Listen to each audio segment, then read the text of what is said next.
Get my 6.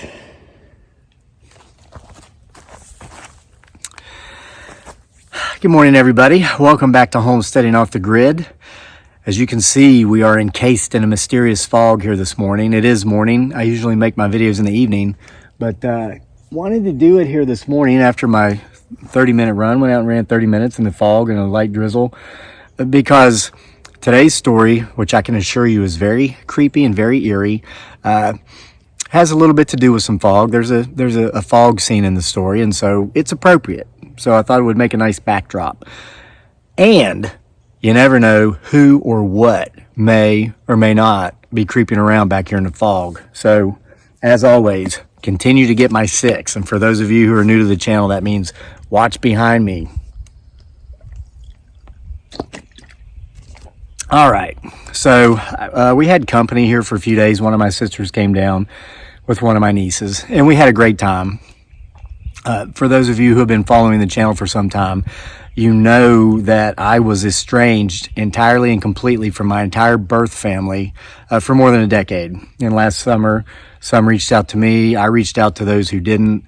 Been able to form good, healthy relationships with some of them who, like myself, have done a lot of work over the years to get in a better place mentally, physically, but mostly emotionally, spiritually, mentally. And we were talking about this, and this brought up the story, which I'm going to share with you today. Very creepy. We were talking about what it was, the difference between being dysfunctional and being toxic, because I was talking about who I will allow into my life and who I won't. And this is only because of many, many years of having to be beaten about the head and shoulders with the same lesson before I finally got it. And there's been times I've had to go back to the classroom as well, because I've allowed somebody toxic into my life that I shouldn't have, and I've had to eliminate that relationship. And we kind of, something that we've known that we've never really worded came out, and it was a really big aha moment. I want to share it with you before I get into the story, which is super creepy, promise, because you might have that aha moment as well. You might have that awakening as well. It's completely possible to be dysfunctional. Everybody's family is dysfunctional to some degree, and we're all dysfunctional to a degree. I mean, if you've been watching my videos for the last 4 or 5 years, I don't even need to explain, because no explanation is necessary. Okay, you've witnessed it yourself. But then there's toxic, which is different. Toxic is when you take your dysfunction, or maybe you have issues with anger or some rage or whatnot, and you take that out on other people. That's toxicity. Okay. Sorry, if you're toxic, you're not allowed in my life. I don't care if we share DNA. I don't care if we share property boundaries. If you're emotionally, mentally, spiritually healthy, and you're not toxic, I will have a relationship with you as long as that relationship remains healthy. I don't have a problem with that, but otherwise I won't. Now, with this said, the conversation evolved into got around to our first marriages. And we were talking about something that I hope, my son, he's only 11. This is way off into the future, but as you know, time goes by like that. This is something I hope I can practice what I'm going to preach here. We were talking about the issue of adult parents mingling too much in the lives of their adult children after they've gotten married. And there were many reasons why my first marriage, and many reasons why my sister's first marriage dissolved and didn't work. However, we had the commonality that we both experienced our in-laws, the parents of our spouses, just being too directly involved in our marriage. Briefly, my first wife's parents were divorced, and we, moved a state away down here in Virginia, and it's like one weekend, her father was coming to spend the weekend. The next weekend, her mother was coming to spend the weekend. The next weekend, the father, the mother. And it was an issue, and I talked to her parents about it, et cetera, et cetera. It never stopped, and whatever. There were many more reasons why the marriage didn't work. 100%, half of which were mine, okay? Taking full credit for the half that was my fault. And inversely, or likewise with my sister, there were other reasons as well. But she told me a story so freaky that I know she won't mind me sharing with you, that I just had to share it, okay? So with her, she had a mother-in-law who was very intrusive in her marriage. She married a mama's boy, beta male mama's boy. I knew the guy. He was okay at best. I listen, and I told my sister this.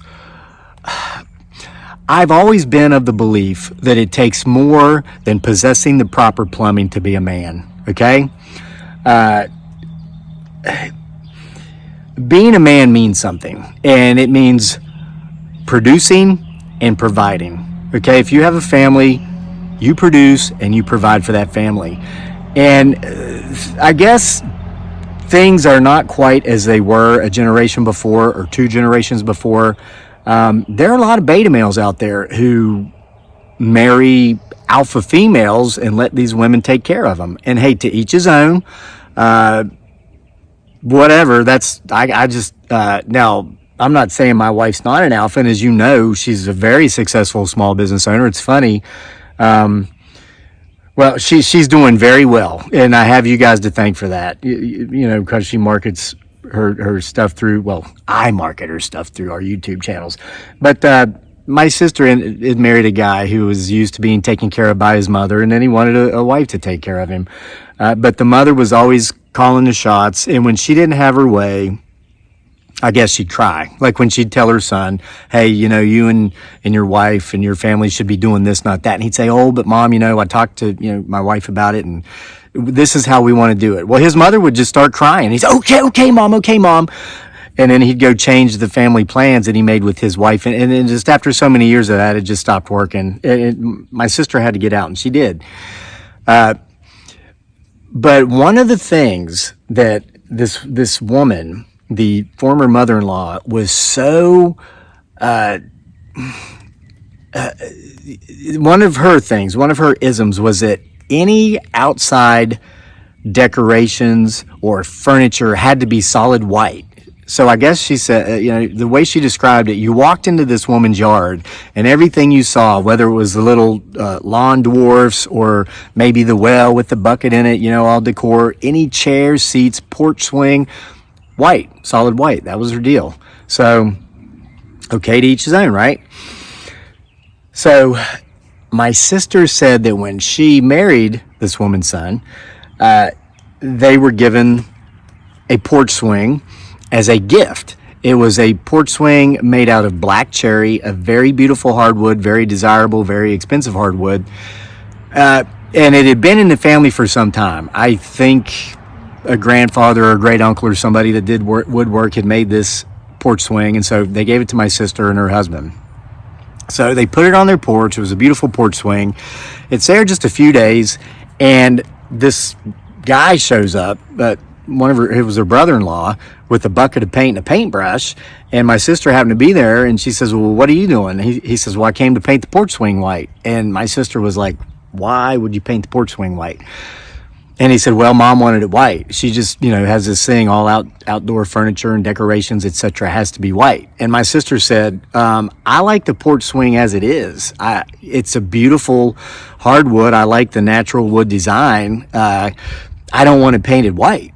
And he's like, well, mom said to come paint it white, and she gave it to you. And my sister was like, yeah, you're right. She did give it to me, which means it makes it mine, and I don't want it to be white. You're not painting my porch swing white. So her brother-in-law says, okay, well, I'll tell her I tried. And he leaves. Of course, later in the day, her husband, you know, was out, and he comes home. They had a family business, and they paid him to sit in it all day. That's how he spent 30 years. Total beta male. So anyway, he comes home, and, you know, mom called. She's upset because the porch isn't white. And she says, look, we're not painting, or the porch swing, we're not painting the porch swing white. It's a beautiful black cherry porch swing. It's, you know, the tree that died deserves to be honored after death by this piece of beautiful outdoor furniture that was created from that, allowing to be seen in its natural form, its natural version. black cherry, beautiful wood. Doesn't even grow west of the Mississippi River, and it grows mostly in Virginia north. The tree itself thrives in higher elevations and colder temperatures. So he's like, okay, well, the woman just keeps harassing her about this porch swing. Like, I can't even remember all the times. She sent a painter one over to paint it. But fortunately, my sister was there, sent the painter home. Well, one time when my sister had, I guess, their first child, she's in the hospital. She had just given birth. And she says that our mother, I guess, had come in to see her. And she said, oh, by the way, I was talking to, insert name of mother-in-law here. I won't, mention any names. Says, I was talking to her last night, and she was just going on and on about how she was going to surprise you when you came home with the baby by having your porch swing painted white. And I told her that was just a wonderful idea. She'd be really surprised to see that. And my sister from her hospital said, no, when you go back, you tell that woman, do not paint my porch swing white. And what it wasn't so much about the fact that my sister, she did want the porch swing to remain in its natural state. So a lot of you might be asking, why didn't she just let the old woman paint the porch swing white and just be done with it? Well, it was because of the principle. As it turned out, as I started this discussion with talking about toxic people and about adult parents just mingling too much into the lives of their adult and married children, that seems to be what this woman did. She was just constantly in their business, constantly saying this is what's going to happen. And anytime her husband would attempt to stand, my sister's husband would attempt to stand up for himself and her and say, well, no, Mom, we've talked as a husband and a wife. We want to do it this way. The woman would just break down into hysterics and start crying. And then, of course, the big old mama's boy, oh, no, Mom, it's okay. It's okay. I'll tell my wife to do it this other way. And so my sister felt as if she had to take a stand. She had to take a stand. And that's what she was doing with this porch swing. She said, I could have lived with a white porch swing. I was not anti-white porch swing. It was just the purpose of it. I had to let her know, hey, this is my family now. This is the boundary. This is the line you do not cross. And the woman never got it. And it was one of many things that eventually led to the dissolution of my sister's marriage. And that's why, and it's neat. You look back at some of the not so wonderful things that happened to you throughout life, and you see how if those things hadn't happened, you wouldn't have progressed to the point to where you are now. My sisters, such as myself, learned the hard way. If you want to have serenity, if you want to have a peaceful state of mind, if you want the life that I have, that I share with my beautiful bride, Dearly, aka Giggly Girl, and our wonderful son, Daniel, and the handful of close friends that we have, and a couple biological family members that we've allowed back in, you have got to keep the deathly poisonous, toxic people out. Whether you share DNA with them, whether you share a property boundary with them, or whether you share a workspace with them at your job. Once you've identified these people as toxic, and your life can be bliss. You can be filled with serenity. Okay? So, and I think that's why my sister and I now have such a good relationship, because we both did the work through the years to come to this understanding. And I know I can talk to her about issues I might have. And I have, and I've done that. But the minute I start to take it out on her and act that for any reason it's her fault, or she's the cause, or I get upset with her because she's not giving me the solution, I'm being toxic. Okay? So,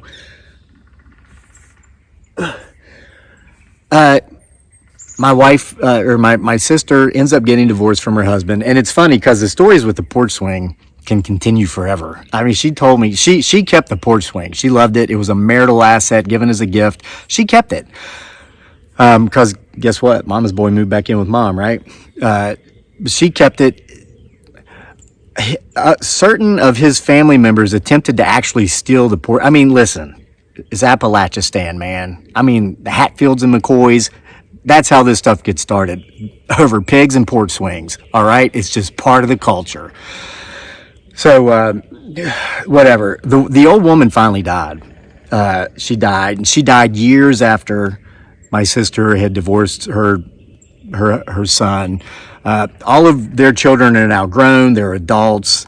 But she said about a year ago, and it happened in October, so a year and a half ago. It wasn't this past October, it was the October before that, so it would have been about a year and 4 months ago. The mother-in-law had already been dead for several years. My sister is sleeping, and her master bedroom, it's much like ours in our house, it's an older house. It's actually downstairs, and outside the window is the porch, and outside this particular window of her house is that porch swing. It's pre-dawn hours, probably 4:30 in the morning, and she's awakened by the sound of the chains on the porch swing. It's creaky. Somebody's out there on the porch swing, and she says to herself, OMG, who is on my porch on the porch swing at 4 o'clock in the morning? So she cracks the blinds a little bit, and again, pre-dawn hours, too dark to really see anything. She does notice there also happens to be a fog outside as well, at least on the porch. And she can see just enough to see that just inside the fog, the porch swing is going back and forth ever so lightly, just like that. And her mother-in-law, former mother-in-law, is sitting on the porch swing. Well, she instinctively thinks, what's that B word doing here? She jumps out of bed, stomps around to go to the front door. Now, by the time she grabs the doorknob, she's fully awake. And she's like, wait a minute, that can't be, her. She's been dead for years. And she questions herself, is this a dream? So she opens the door and she looks out, and there's still a fog. And inside the fog, she sees the porch swing, and it's moving, it's swaying as if there's a light breeze outside, which there wasn't. But no one's there. No one's sitting in that swing. And she says to herself, of course, my mother-in-law is not out here on my front porch sitting in this swing. She's been dead for years. She shuts the door. She goes back to bed. She wakes up the next morning, doesn't even think about it. Gets ready to, go to her job, do her thing for the day. She leaves, she walks out, and when she walks out on the porch, she happens to glance over at the porch swing, and it's solid white. As she walks over to it, thinking, this is a prank. Some a-hole snuck up on my porch last night and painted this porch swing white, and she was assuming it was probably her ex-husband or his brother that almost came over and stole the porch swing once. But she goes over and she touches it, and it's completely dry. And when she had gone to bed the night before, that porch swing had its natural black cherry luster to it. Foggy, moist night. There's no way if anybody had painted that porch swing overnight, the paint would have dried that quickly. It couldn't have, because the humidity level in the air would have been too high. But it was white. And now she has a solid white porch swing, which was given to her as a gift on her wedding day on her front porch.